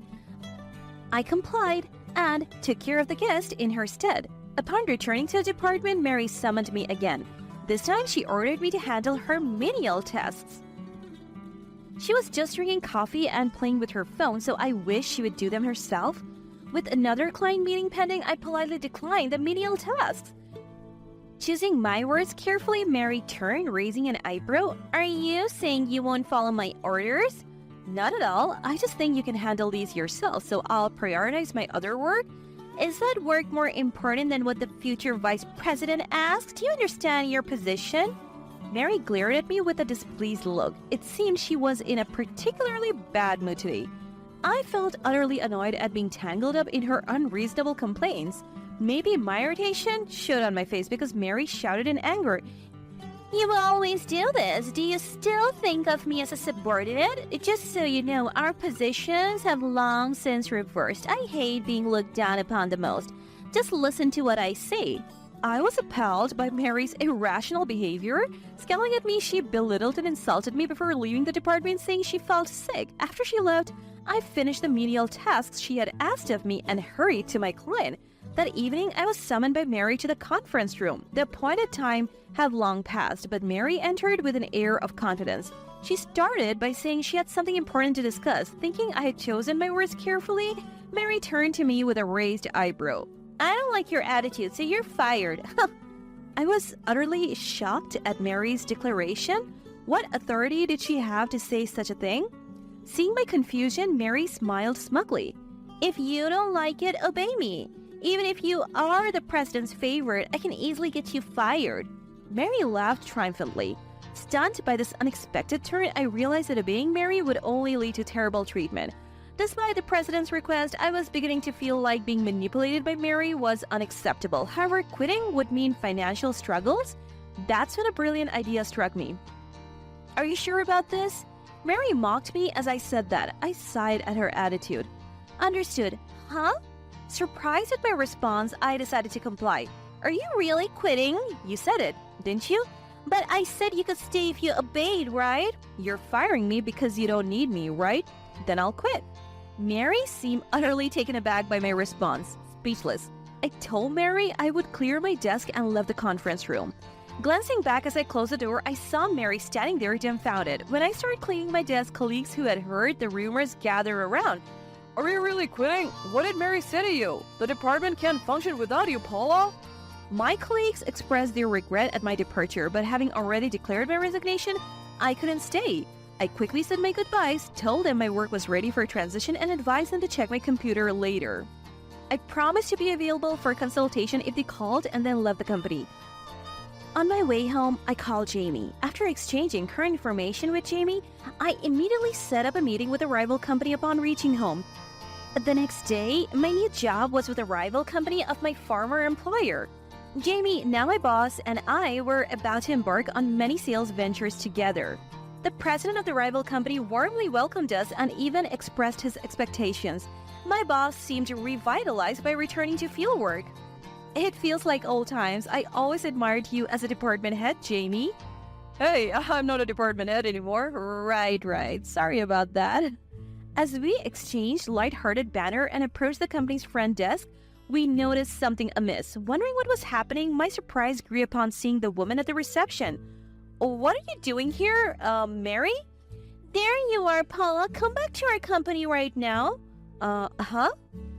I invited an agitated Mary to a guest room to calm her down, asking Jamie to join us despite the inconvenience.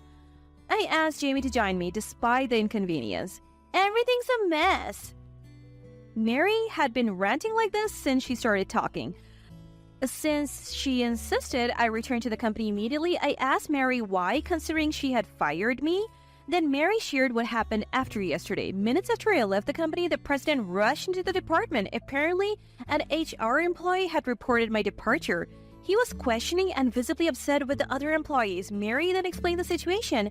I told her to quit because she always resisted me, and she quit just like that. She must be too proud and impatient.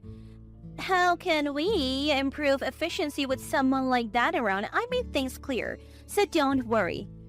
Mary seemed to think she did the right thing in firing me. She even believed that her personality traits would reveal to the president that he was being deceived. However, the president yelled at Mary. What have you done? Are you trying to ruin my company? Huh? Mary was shocked, having been yelled at for the first time. She had never been scolded before, no matter what she did. She confronted the president, suspecting him of infidelity. The president scolded Mary. He elaborated on how much I contributed to the company and declared he wouldn't let her be involved in business matters anymore for pushing out a valuable employee. Wait, aren't you going to make me vice president? Why would I make someone who doesn't listen to others and acts unilaterally on important matters a vice president? I was happy Mary took an interest in the company. I wanted her to learn skills from Paula, but why did she do this? The president was distressed, holding his head. He even heard that I joined a rival company and was despairing that his company would now fall behind significantly. Unaware of my vital role, Mary was held responsible for letting me go. Mary was furious, but the president's anger was even more intense. He apologized to all employees present, tears in his eyes. The employee said it's not the president's fault and blamed Mary. Still, the president felt responsible, saying it would be his fault if the company failed because Mary was his family. The situation was calmed by the president's secretary. The secretary hastily approached and managed to take the president away for the moment. Although the secretary reassured him that the company wouldn't collapse so easily, the president seemed anxious, worried that a rapid decline in performance would lead to a loss of trust and the company's inability to function. I did it for the best. Now he even said he'll divorce me. If you return to the company, I won't have to get divorced. So come back right now. Hearing this, I exchanged glances with Jamie, who was beside me. Then I denied her request, stating it was impossible. To Mary's howling question of why, I explained that we had our positions in this company to consider. Just because you have transferred, what position do you think you have? An ordinary employee acting all high and mighty? Just come back. Annoyed by Mary's words, we decided to enlighten her about our current positions. Unfortunately, I am now a division head at this company. My boss here, who was a department head at your place, is now an executive officer here. We're not in positions to be easily discarded. Hearing this, Mary gasped in disbelief, looking at us. What do you mean? How can you be in management positions just after transferring? We are listed as transfers, but in reality, we were headhunted. What? We had offers for a long time, but we declined because of our gratitude to your company. However, after you came and we were dismissed, we lost our place. We approached this company's president, and as a result, we were welcomed with great treatment. Mary was dumbfounded at my calm explanation. Jamie and I looked at her coldly. That's why we can't and won't return. You should face your own responsibilities instead of staying here. How can you abandon me? You abandoned us first. Mary turned pale, shocked by my words. Seeing her face, I felt slightly relieved. After being treated so badly and overworked, it seemed fair to be a bit harsh. Unsatisfied, Mary leaned towards me, trying to intimidate. Why refuse when I'm telling you to come back? You owe my husband's company, don't you? The president is competent. He can maintain performance even without us. We do feel in debt to him, but you took away the chance to repay that debt. But thanking her please wouldn't sway me. Mary turned to Jamie, but Jamie, like me, firmly refused to return. Mary persisted, offering good positions in her company, but we steadfastly declined. The president of the rival company who took us in when we were lost is our benefactor now. We regretted leaving our former president but decided to repay our new company's kindness with results. So please take responsibility for what just happened. That's how you show sincerity to the president. No, I don't want a divorce. Since you said I can return, can't you stop the divorce? You are my subordinate, so you should take responsibility, right? Haven't you said our positions have long reversed? That was just in the heat of the moment. Mary faltered in her words. I sarcastically told her it would be nice if you could handle it with the vice president's authority. Mary's face twisted in frustration at my words. Finally exasperated with Mary's refusal to leave, we called security. We asked her to leave with the guards. After all, it was her fault and she should stop avoiding it and decide her future with the president. You have ruined my life. Cornered, Mary tried to blame me for everything. Her irresponsibility was almost refreshing. I told her she could hold a grudge if she wanted, but to never involve me again. Afterward, Mary got divorced. Being a former actress, her story even made it to the tabloids. Her irresponsible and aggressive behavior was heightened, and she was labeled as a villainess trying to take over the company. Once a glamorous former actress, Mary was now viewed with disdain. After the story broke, she was constantly pursued by reporters. She became depressed, always suspected of all intentions in every action and word. Rumors said she would soon go abroad, unlikely to return until things cooled down. Meanwhile, I was significantly boosting performance at my new company with Jamie. Our true skills shone in the field, not just because of our positions. I actually pursued sales opportunities while simultaneously developing a system to fulfill my role efficiently. As a result, the company's management improved and continued to ascend. The president was pleased and I was satisfied with my new life stage. My former company, just as I believe, recovered from its temporary slump. Thanks to being seen as a victim, its performance improved remarkably. The president was truly capable. Now we are good rivals competing with each other. Emma, a childhood friend and my ex-girlfriend, had an accident. It all started with a sudden phone call from Lucas. I'm taking the day off work to attend the funeral. Don't worry about dinner for me, he said, rapidly speaking, and was about to hang up. Feeling something was off, I finally stopped him. Despite Lucas's plans to urgently take off work and attend the funeral, he seemed to not want me there, avoiding giving me details. Persistently questioning the reluctant Lucas, I managed to find out the location and somewhat forced accompanied him to the funeral. There, I witnessed something unbelievable. That's why I told you not to come. I didn't want to hurt Ava. Despite being hurt by him, those were Lucas's words. Filled with confusion and disappointment at being betrayed by my only partner, I was at a loss for words. But I couldn't let Lucas have his way with the situation. I decided to take a stand against Lucas. I'm Ava, turning 37 this year, a housewife living an ordinary life with my kind albeit timid husband Lucas.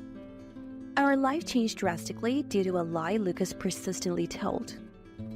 That lie, born out of Lucas's personality, not only affected our marriage but also led to an unbelievable incident involving many people. Thinking back, there was a time when Lucas seemed a bit off for a few days. I thought he was ill and asked him, but he always said, "It's nothing." Yet Lucas appeared anxious and often spent the day looking at his mobile phone. Is there really nothing wrong? It's fine. I'm just busy with work, that's all. Do you have some work waiting for a response? Yeah, something like that. Since he said that, I didn't push any further. The strangest Lucas ever acted was after receiving a phone call from his company. Ava, what are you doing? Just got back from shopping. Actually, I got a call saying Emma, a childhood friend and my ex-girlfriend, died in an accident. He told me it was about attending the funeral of a woman who was his childhood friend. Shocked by the sudden news, I felt something was off when Lucas, speaking rapidly, was about to hang up the phone, so I stopped him.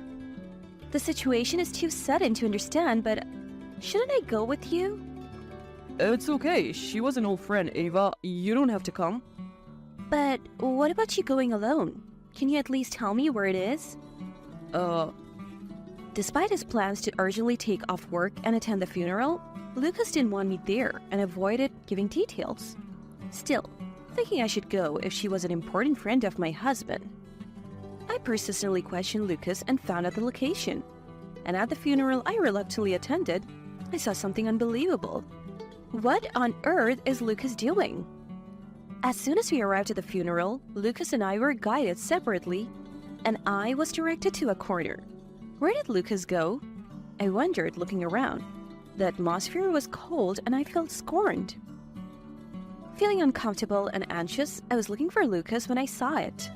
Lucas undoubtedly was giving a eulogy as a representative of the family. Unable to understand why Lucas was doing that, I was simply confused. Lucas acting like the deceased's husband was like a stranger to me, leaving me in turmoil. Ignoring my distress, the cold stares from the others weren't just my worries.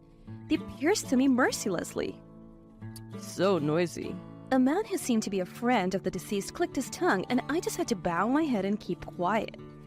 Clutching my handkerchief, I could only pray for the funeral to end soon. After what felt like an eternity at the funeral with almost no other memory, I immediately rushed to Lucas to ask for an explanation. Why were you acting as a representative of the family? What's going on? That's why I told you not to come. What do you mean? As I pressed for answers, Lucas with a stern face began to speak. Despite wanting a convincing reason, Lucas would only give vague answers like, because of an old relationship.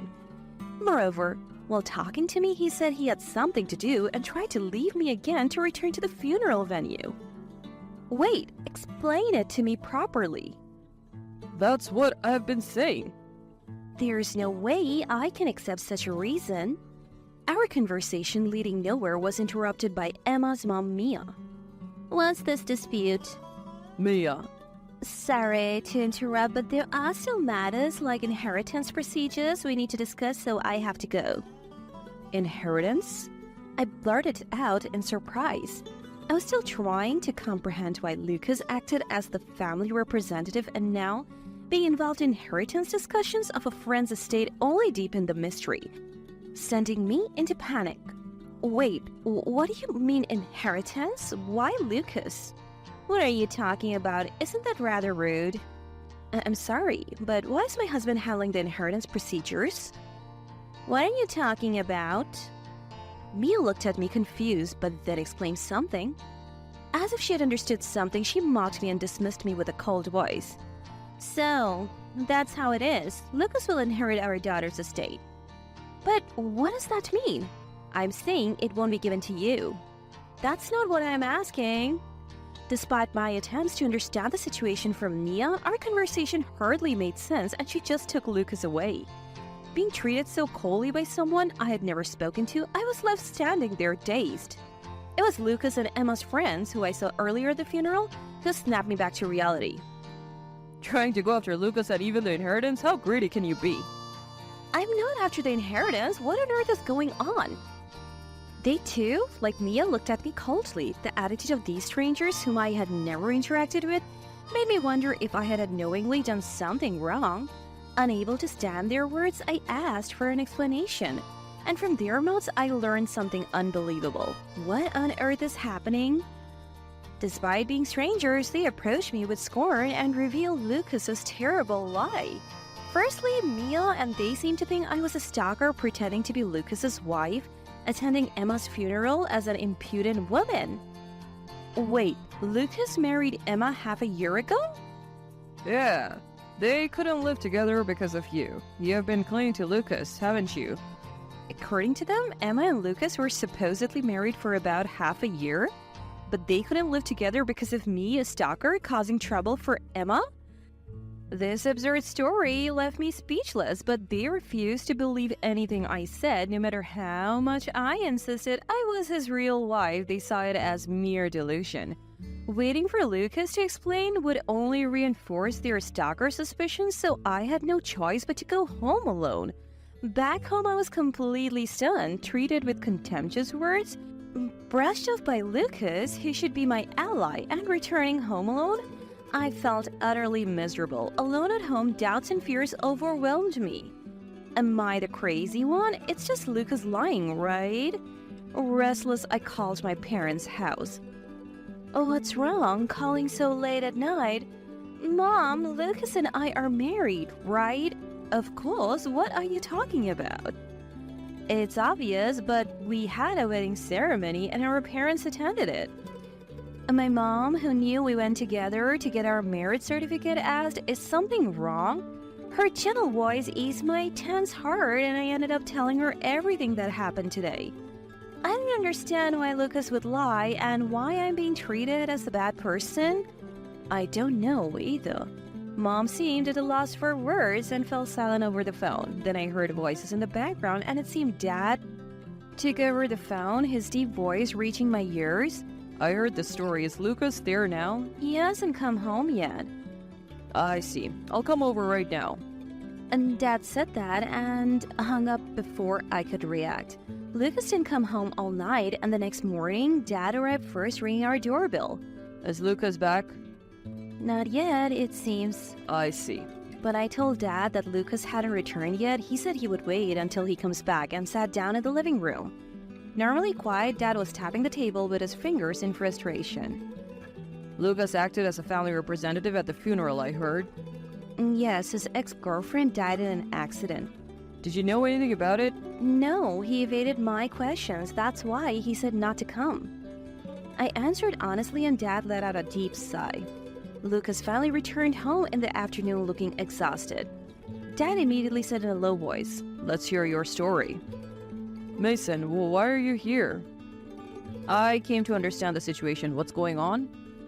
Initially annoyed at me for telling Dad, Lucas glared at me but soon shrank under Dad's stern look and sat down, trying to evade with vague excuses like he did with me, but Dad wasn't having any of it. Lucas initially tried to make it seem like my misunderstanding, but he was easily cornered by Dad. She asked me to. She had no father. Still, there's no obligation for you to take on that role. It just happened. So, Ava was slandered by the deceased's family and friends by chance? That's why I told her not to come. I didn't want to hurt Ava. Unable to escape, Lucas finally confessed under Dad's questioning. When I asked, what do you mean? Lucas, scratching his head irritably, began revealing unbelievable things. They insisted, so I casually dated her, but if they found out I was married, I didn't know what they would say. So I kept quiet, and then she cornered me into marrying her. What are you saying? Do you realize what you're saying? I do, but I couldn't just say it was all a lie now. So you kept lying, thinking it would be fine if no one found out? Unaware of Lucas's lie, Emma pressured him to marry, but of course, since he was married to me, that was impossible. If Lucas had confessed earlier, it would have been better, but he got trapped in his own lies and tried to make me the villain to continue his deception. I thought I could cover it up by making Ava out as my stalker. How could it come to that? Forced by Emma and Mia to even write a marriage registration when Lucas felt trapped with no way out, he fabricated me as his stalker. He lied about handling the marriage certificate himself and kept postponing the wedding with the excuse of waiting until our issues were resolved. Lucas's clumsy lie couldn't last long, but with Emma's death, he couldn't back out and ended up acting as a representative for the family at the funeral. That's why I thought if I just got through this funeral, I'd be free from Emma and everything would end peacefully without anyone getting hurt. But then Ava had to insist on coming to the funeral. Are you serious? Yeah, Ava wouldn't have been hurt if she hadn't known. It sounded like a child's excuse. With his lips pursed in dissatisfaction, Lucas continued to complain, oblivious to Dad's growing anger sitting next to him. His attitude of blaming me, saying if Ava had just kept quiet, was so ridiculous that I started to laugh. What's so funny? I didn't know I was your stalker. Dad patted my back, thinking I had lost my mind. Lucas looked at me with furrowed brows and a worried expression. I continued laughing. You came home to a stalker's house, ate the food a stalker made, and bathed in a stalker's prepared bath? It's different. I had to lie because of how things turned out. Different how? Coming up with a stalker story and then coming back here as if nothing happened? My words made Dad tremble with anger while Lucas remained silent, head down. I kept talking. I was such an inconvenience, right? You wanted a happy marriage with Emma. Sorry for being a stalker in the way. No, I mean, Lucas, who had been complaining, was now speechless, hunched over. What do you have to say for yourself? A silence followed until Dad slammed his hand on the table. enough. Do you realize how much your lies have hurt our daughter? I'm reflecting on that. If you're reflecting, then call Mia and her friends and explain everything. But things were going so well until now. No excuses. You've tarnished our daughter's reputation. Dad, furious like never before, grabbed my hand and stormed out of the house. Back at my parents' house, a worried mom greeted me. I was still laughing, saying I'm fine, which only made her more anxious. However, it seemed like this only made Mom more anxious, so she just patted my back and told me to take it easy. After that, Lucas called several times, but I left all communication to Dad. Taking Mom's advice to relax, I started to feel better, but also increasingly disturbed by Lucas's bizarre lies.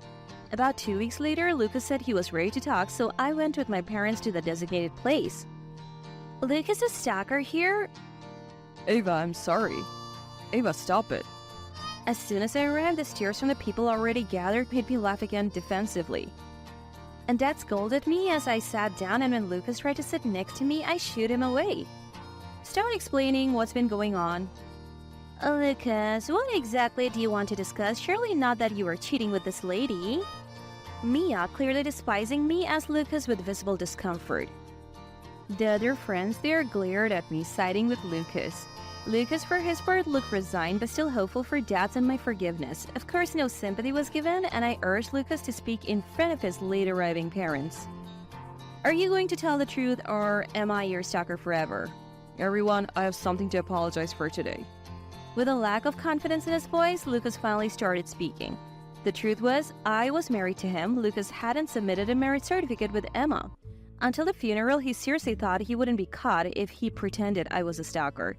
He confessed everything. So you were treating your own wife as a stalker? Pretending to be married to that girl cheating on us in plain sight? As the truth slowly came out, Lucas's friends murmured and Mia turned red and then pale, looking like she might collapse. Dad would clear his throat loudly to steer Lucas back on track whenever he tried to be vague. Hearing all this, I started crying. Though I had been laughing earlier, Lucas had always been weak-willed, often overworked, coming home late. I thought I had been supporting him as a wife. I may not have been perfect, but I believed we were a happy couple. Yet it seemed I was the only one who thought so. After all this, I couldn't help him anymore. Lucas, turning pale as he explained, couldn't bear the stares and choked up, looking at me for help. I couldn't stop my tears seeing his pitiful face. Ava, I'm really sorry. Please don't cry. Whose fault do you think it is? Lucas interrupted his explanation, touching my shoulder like a devoted husband sympathizing with my sorrow. Knowing his kindness was all to protect his pride and lies, my suppressed anger exploded. How dare you treat someone as a stalker and say such things? Ava, I'm not crying for you. I'm crying because I'm embarrassed to realize I had such a pathetic husband. In the private room of the restaurant, I yelled at Lucas unabashedly. Lucas was shocked to be yelled at, and then he started crying quietly. His parents remained silent throughout, unable to keep up with what their son had done. In the end, the gathering ended with Mia and friends apologizing to me.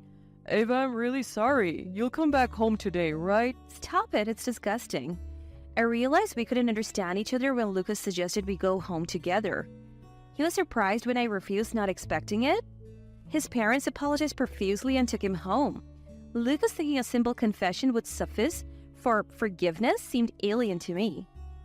Ava, you must be tired today. Go home and rest. Yeah, thanks. I'll handle the rest. We went back to my parents' house, leaving everything to Dad. My parents comforted me, and I finally felt the betrayal of my husband. Later, with Dad's help and despite Lucas's reluctance, I managed to get a divorce. The house we lived in was sold, and I received the money as alimony. Lucas went back to his parents' house penniless. He was condemned by Mia and shunned by friends who learned the truth. His family didn't support him either, and he led a pitiful life. Finally, I understand I did something terrible. If you have any feelings left, could you give me another chance? There is no chance or feelings left. Lucas called once after the divorce, hoping to reconcile. He thought if I forgave him, everything would be fine. When I said no, he blamed me for making things worse, and I hung up. I don't know where he moved or what happened to him, and I don't care. I moved with the money from the divorce and started working.